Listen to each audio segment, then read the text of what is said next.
Hi, I'm Ron Duncan with House to Home, and today I'm going to show you how to replace a ceiling light fixture with a new fixture.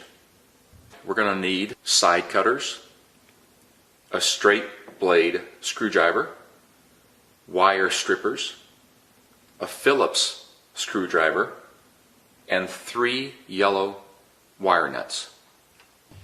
So we disconnected the power. I have my ladder set up, and now I'm simply going to unscrew the pivot.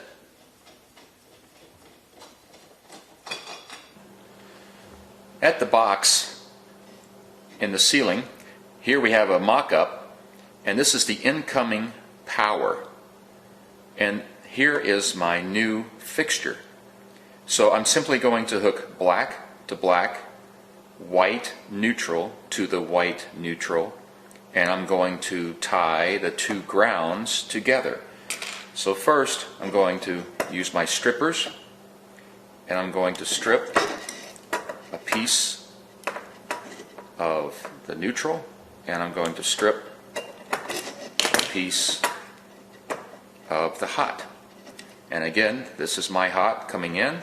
I want to make a good connection, so that's why I need my side cutters. In order to make a good connection, I'm going to twist these two first together,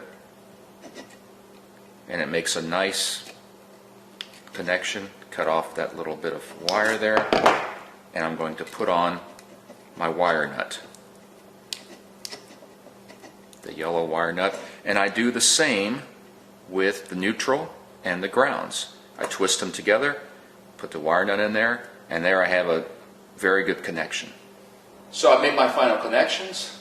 All I have to do is put the canopy up tight and screw in the connector piece and turn the power back on. This has been Ron Duncan with House to Home, and that's how you replace an existing ceiling light with a new fixture.